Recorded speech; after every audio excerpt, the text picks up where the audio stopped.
साहब इसके पहले विज्ञान में आप विज्ञान संबंधी परिभाषाएं देखी। आज हम उसके आगे एक स्टेप आगे जाएंगे, जो कि आपके लिए कक्षा 8वीं से लेकर के लास्ट तक, जब तक आप विज्ञान या वैज्ञानिक संबंधी अध्ययन करते रहेंगे तब तक के लिए बड़ा उपयोगी है। वो क्या है? परमाणु। परमाणु होता क्या है? एटम क्या है? तो परमाणु इसके नाम से ही स्पष्ट है, परम अणु। परम में सबसे ज्यादा अणु, छोटा सा भाग, माने बहुत छोटा पार्ट जो होता है, जो परमाणु कहते हैं। खैर, इसकी परिभाषा आप देखिए। परमाणु वह छोटा सा छोटा अविभाज्य कण है जिसे हम निरी आंखों से देख नहीं सकते। परमाणु वह छोटा से छोटा पार्टिकल है, कण है। कैसा कण? अविभाज्य, जिसे हम निरी आंखों से देख नहीं सकते। मतलब परमाणु बहुत छोटा सा कण है और यह अविभाज्य है, इसे विभक्त नहीं कर सकते, इसे तोड़ नहीं सकते, वो परमाणु होता है। Atom. Atom is the smallest particle. Atom is the smallest and undividable particle which can't be seen by naked eyes. ये नग्न आंखों से, अब नग्न आंख मतलब बिना किसी उपकरण के, सूक्ष्मदर्शी है, माइक्रोस्कोप है, बिना उसके हम देख नहीं सकते। मतलब परमाणु क्या है? बहुत छोटा से छोटा कण है और यह कण कैसा है? अविभाज्य है। लेकिन अविभाज्य होते हुए भी ये जो परमाणु होता है 3 मूल कणों से बना हुआ है। इसे बोलते हैं मौलिक कण, मूल कण। अब ये मूल कण है कौन कौन से? Number 1 proton.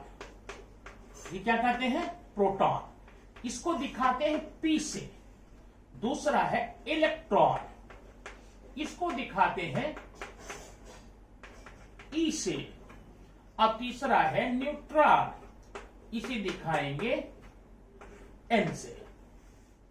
परमाणु अविभाज्य है, विभक्त नहीं कर सकते, किंतु परमाणु 3 मौलिक कणों से बना हुआ। ध्यान रखना, 3 मौलिक कण से बना हुआ है। अब ये बातें आपको आपके एकेडमिक एग्जाम में, कक्षा जो आपके स्कूल एग्जाम होते हैं उसमें तो आता है, आगे जाकर कॉम्पिटिशनल एग्जाम में भी जानकारी आपको पूछ जाती है। 3 मौलिक कणों से बना है। कौन कौन? Proton, electron, neutron. अब इधर ध्यान देना, प्रोटॉन पर जो है ना प्लस चार्ज होता है, धन आवेश होता है। इलेक्ट्रॉन पर ऋण आवेश होता है, माइनस चार्ज होता है। जबकि न्यूट्रॉन पर कोई भी आवेश नहीं होता है, न्यूट्रॉन उदासीन होता है, न्यूट्रल होता है। बात समझ भाई? अच्छा, अब ये परमाणु में जब ये तीनों कण है, मौलिक कण है, ये होते कहां है, कहां पाए जाते हैं, किस रूप में होते हैं, इसके बारे में अनेक वैज्ञानिकों ने पहले ढेर सारी भ्रामक अवधारणाएं दी थी, जो कि सही नहीं थी। कुछ दिन लोगों ने माना, लेकिन सही नहीं थी। बाद में अंत में जाकर के जो इसकी रचना सबके सामने आई, वो ऐसी थी। देखिए, ये है परमाणु है, इसका नाभिक है, केंद्रक है, न्यूक्लियस है। उसके चारों तरफ ये बने हुए हैं कक्षा। क्या बोलते हैं? कक्षा, ऑर्बिट, कोश, जो भी आप बोले।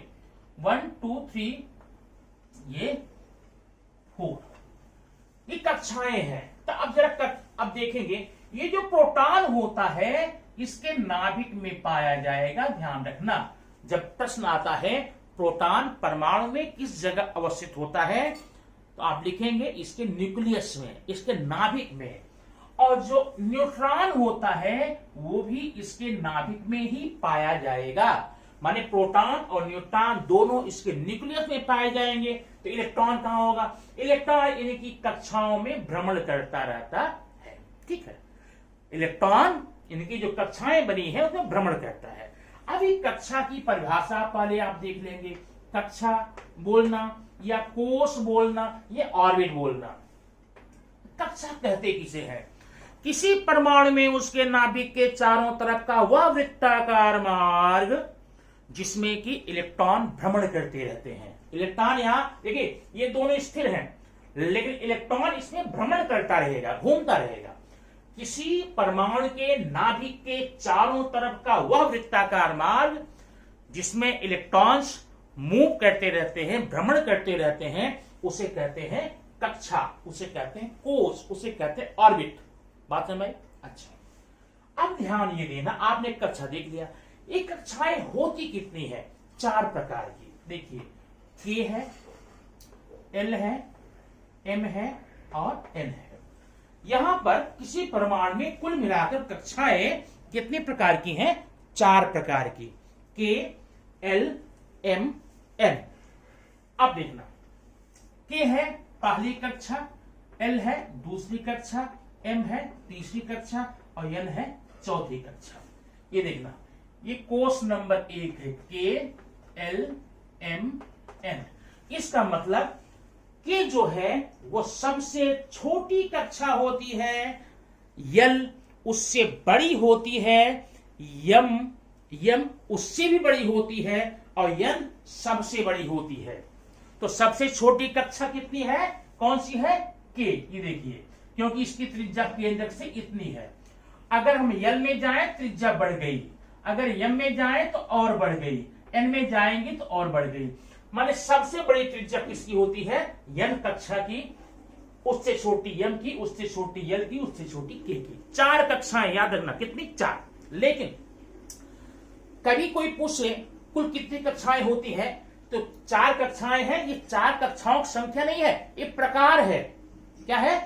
प्रकार है कक्षाओं का। उसे कक्षाएं कुल मिलाकर के मैक्सिमम जो होती है 7 तक जाती हैं। कितने तक? 7 तक। तो 7 तक जाएंगे कैसे होगा? अब जैसे मानो आपने देख लिया के, एल, एम, एन, तो 5वीं कक्षा, 6वीं कक्षा, 7वीं कक्षा, 5वीं को फिर के, एल, एम, एन, 5वीं को फिर एन बोलेंगे, 6वीं को एम बोलेंगे, 7वीं को एल। इसका मतलब कुल कक्षाएं हो सकती है 7, लेकिन प्रकार 4 ही है, K, L, M, N, M, L. अब इतनी के, एल, एम, एन, ओपी की वार मत पढ़िएगा। कक्षाएं की होती हैं 1, 2, 3, 4। 5वीं कक्षा को 5 मत बोलना, 5वीं को 4 बोलना, 6वीं को 3 बोलना और 7वीं को 2। ये ध्यान रखना, ये बड़ी महत्वपूर्ण बात है। ठीक है, पहली कक्षा 1, 2, 3, 4, 4, 3, 2। ठीक है, K, L, M, N, M, L, उल्टा चलेगा फिर। ठीक है, तो इस प्रकार से आपने कक्षाएं देखी। 4 प्रकार कक्षाएं हैं। अब इन कक्षाओं में हम आगे जाएंगे थोड़ा सा पढ़ने के लिए, लेकिन उसके पहले आप एक बात और देख लीजिए। एक होता है परमाणु क्रमांक, एटॉमिक नंबर। परमाणु क्रमांक, एटॉमिक नंबर। अब ये परमाणु क्रमांक भी पढ़ते हैं, कहीं कहीं किताबों, किसी प्रदेश किताबों में परमाणु संख्या भी बोलते हैं। ठीक है ना, एटॉमिक नंबर।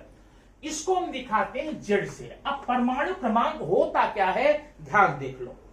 अब सुनो, किसी परमाणु के नाभिक में मिलने वाले प्रोटॉनों की संख्या को परमाणु संख्या कहते हैं। अब देखना, माने परमाणु संख्या बराबर होता है प्रोटॉनों की संख्या। लेकिन एक बात और है, जो ये परमाणु संख्या है ना, प्रोटॉनों की संख्या है ना, वो इलेक्ट्रॉनों की संख्या के बराबर होता है। माने किसी परमाणु में जितने प्रोटॉन होंगे उतने ही इलेक्ट्रॉन होंगे। हम ये भी बोल सकते हैं, किसी परमाणु में पाए जाने वाले इलेक्ट्रॉनों की संख्या को परमाणु संख्या कहते हैं। इसका मतलब Z बराबर P बराबर E। परमाणु संख्या बराबर प्रोटॉनों की संख्या बराबर इलेक्ट्रॉनों संख्या। ठीक है, इसका मतलब ये हुआ, अगर किसी भी तत्व में मैं बता दूं उसमें प्रोटॉनों की संख्या 11 है, तो आप बोल देना भाई उसमें परमाणु क्रमांक भी 11 होगा और इलेक्ट्रॉन भी 11 होगा ना। अच्छा, अब देखो, परमाणु क्रमांक की परिभाषा हो गई। अब होता है परमाणु द्रव्यमान।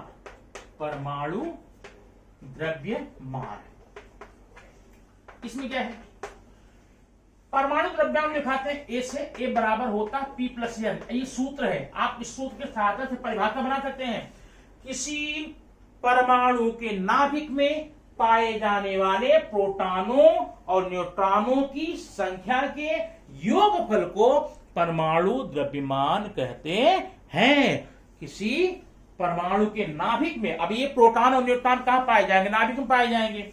तो नाभिक में पाए जाने वाले प्रोटॉन और न्यूट्रॉन, इन दोनों की संख्या को मिलाकर के परमाणु द्रव्यमान कहेंगे या परमाणु भार कहेंगे, एटॉमिक वेट या एटॉमिक मॉस। ठीक, तो किसी तत्व के नाभिक में पाए जाने वाले प्रोटॉनों और न्यूट्रॉनों की संख्या के योगफल को परमाणु भार बोलेंगे। What is the atomic mass? Atomic mass is the sum of proton and neutron in the nucleus। अब देखिए, आपने ये देख लिया। अब ये आपने देखा जो इलेक्ट्रॉन्स होते हैं वो कक्षाओं में होते हैं। वो कक्षाएं कितनी? 1 2 3 4 1 2 3 4 K L M N। ठीक है, अब हमें ये पता करना है भाई कि जो इलेक्ट्रॉनों का वितरण होता है, डिस्ट्रीब्यूशन होता है, वो सारी कक्षाओं में इक्वल है कि बढ़ते क्रम में है कि घटते क्रम में है, वो समझना जरूरी होता है। उसके लिए एक सूत्र होता है, सूत्र याद रखना, यहां लिखता हूं 2n²। अगर कोई बोले कि प्रत्येक कक्षा में कितने इलेक्ट्रॉन होते हैं, आप इस सूत्र लगाइएगा 2n²। n क्या है? कक्षा की संख्या। अब देखिए यहां पर, तो k है पहली कक्षा, 2 इंटू ये पहली कक्षा ना, तो 1 का स्क्वायर करेंगे। दूसरे में 2 इंटू 2², तीसरे में 3 इंटू 2², और चौथे में 2 इंटू 3², और चौथे में 4 इंटू 2 इंटू 3², 2 इंटू 4, ऐसा रहेगा। ठीक है, अब देखना ये सूत्र है, 2 तो है यहां पे, और आगे क्या है? n का स्क्वायर। n क्या है? नंबर ऑफ ऑर्बिट, कक्षाओं की संख्या। पहली कक्षा निकालना हो तो 2 गुणे 1 का वर्ग करेंगे, दूसरी के लिए 2 गुणे 2 का वर्ग करेंगे, तीसरी में 2 गुणे 3 का वर्ग करेंगे, और चौथी में 2 गुणे 4 का करेंगे। ठीक है, अब ये कितना होगा? 2 हो जाएगा, 2 2 जा 4 2 जा 8, यहां पर 18, यहां पर 32। इसका मतलब ये फिक्स हो गया कि पहली कक्षा में इलेक्ट्रॉनों की संख्या मैक्सिमम, अधिकतम 2 हो सकती है। पक्का नहीं 2 ही होगी, 1 भी हो सकती है, लेकिन ज्यादा से ज्यादा 2 से ज्यादा नहीं। अब दूसरी कक्षा में इलेक्ट्रॉनों की संख्या मैक्सिमम, ज्यादा से ज्यादा, अधिकतम कितना होगी? 8 होगी। 8 से कम हो सकती है, 8 7 6 5 4 3 2 1, लेकिन 8 से ज्यादा नहीं होगी दूसरे में। तीसरी कक्षा में अधिकतम इलेक्ट्रॉनों की संख्या 18 होगी, और चौथी कक्षा में अधिकतम इलेक्ट्रॉनों की संख्या 32 हो सकती है। तो ये तो था आपके इलेक्ट्रॉनों का वितरण। अब इन्हीं इलेक्ट्रॉनों का वितरण के आधार पे हम तत्वों की संयोजकता निकाल सकते हैं। वो तत्व धातु हैं कि अधातु हैं कि गैस हैं, निष्क्रिय गैस हैं, उसकी पहचान बड़े आराम से कर सकते हैं। लेकिन उसकी पहचान के लिए आपको वेट करना पड़ेगा अगले वीडियो का, जिसमें हम इलेक्ट्रॉनिक स्वरूपण पढ़ेंगे, इलेक्ट्रॉनिक वितरण पढ़ेंगे, और वह वीडियो आपके लिए बहुत बहुत बहुत उपयोगी होगा। कक्षा 8वीं से लेकर लाइफ टाइम तक, जब तक आप साइंस या साइंस के स्टूडेंट होंगे, तब तक आपके लिए बहुत उपयोगी होगा। इसलिए ये वीडियो कंफर्म करने के बाद में वो वीडियो देखना न भूलें। अब हम अगला वीडियो आपको नेक्स्ट दे देंगे। Thank you very much.